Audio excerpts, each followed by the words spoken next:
Ok, xin chào mọi người, lại là mình đây.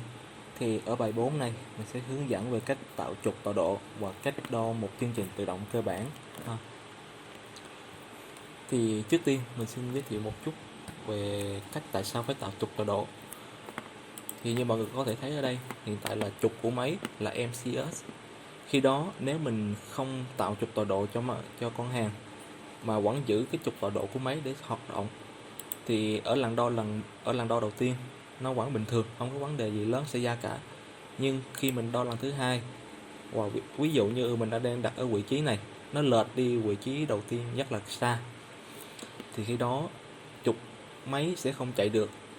Nó chỉ nhớ cái tọa độ của đo lần một thôi, bởi vì vậy nó sẽ không đo được tiếp theo nữa ha. Đó là lý do vì sao mà chúng ta cần phải tạo trục tọa độ cho con hàng.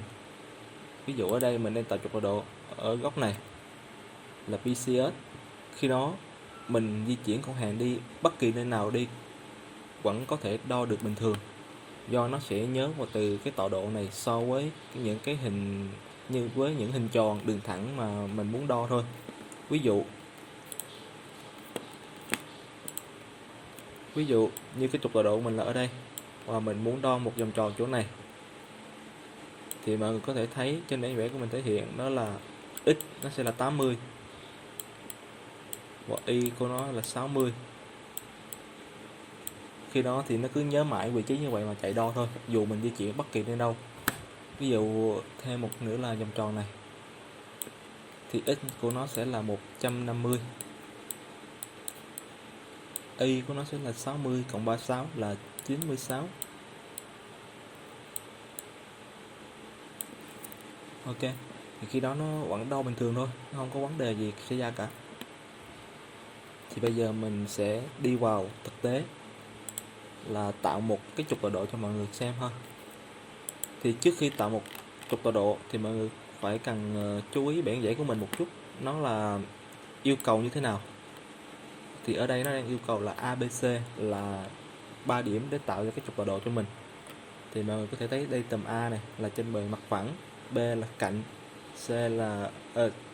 B là một cái đường line ngang như thế này, và C là cạnh bên này. Ok, mình sẽ vẽ 1 2 3.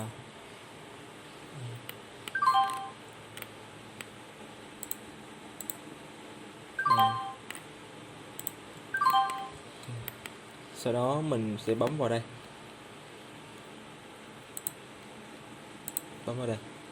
New Alignment này. Hoặc là mình sẽ bấm tổ hợp phím nhanh là Ctrl Alt A, 3 cái bấm cùng lúc. Ok, bây giờ mình sẽ xét này. Mọi người có thể thấy cái trục tọa độ nó đang di chuyển này, nó chưa có ổn định. Ban đầu mình sẽ xét mặt phẳng là Z level và và chọn Z origin để xét cái bề mặt đó là bằng 0. Đây, mọi người sẽ xem. Mình xét mặt phẳng là Z plus, có nghĩa là cái bề mặt đo này là sẽ đo theo hướng trục Z, chỉ đi lên và đi xuống thôi. Còn những cái bề mặt XY thì mình sẽ hướng dẫn ở video tiếp theo, tại vì khi đó nó sẽ là quay góc rồi. Rồi sau đó mình sẽ Z bằng 0, mình xét cái trên bề mặt nó sẽ là bằng 0. Rồi tiếp theo mình sẽ tạo cho cái đường line này là để tạo phương. Thì mọi người có thể xem là đường line này, nó đang có hướng mũi tên về phía bên tay phải. Đây, mọi người có thấy nó hướng mũi tên về phía tay phải thì tức nó chính là x plus, x cộng đấy. Mà nếu ngược lại thì là x minus, x trừ, vậy thôi.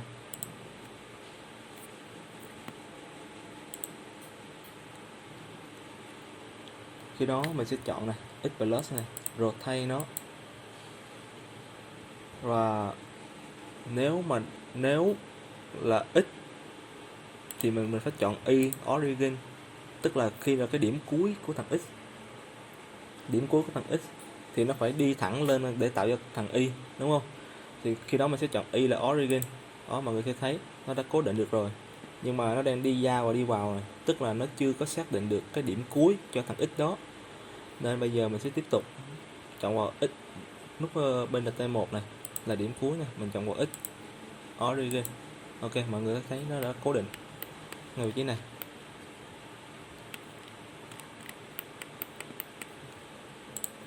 Sau đó mình bấm tạo. Ok, xong mình vừa thực hiện xong cái cách tạo chương trình tạo trục tọa độ. Đây là cách tạo 321. Cái tên gọi nó là 321 thôi, tại vì mặt phẳng là 3 điểm này, đường thẳng 2 điểm và 1 điểm ở đây nên gọi là 321.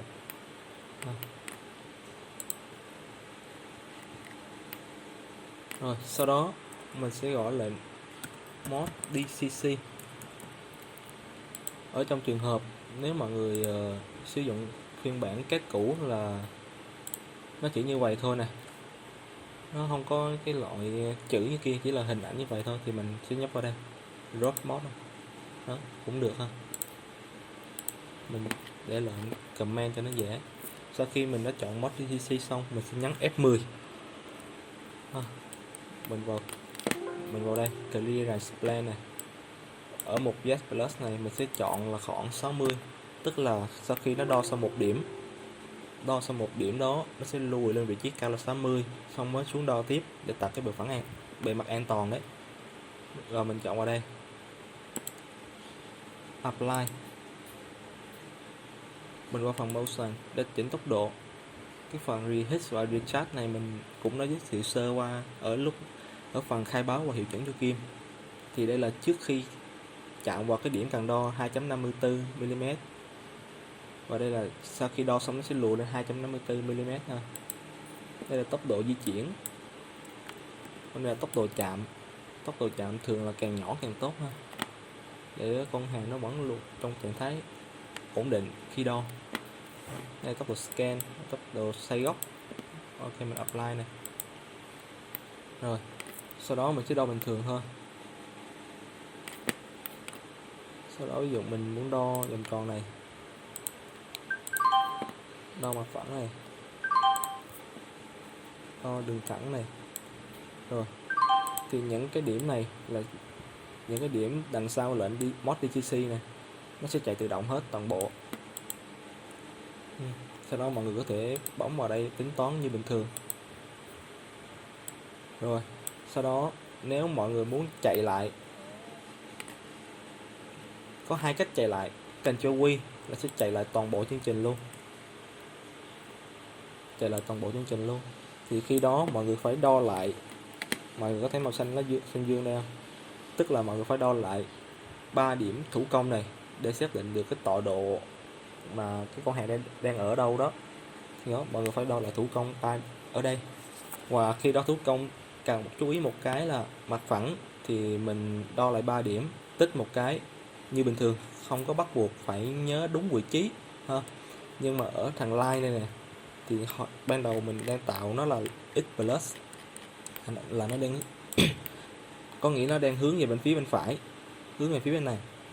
Thì khi đó mọi người phải bắt lại đúng như vậy thì nó mới chạy được, còn không thì nó sẽ tạo ra một cái chương trình ngược lại ha.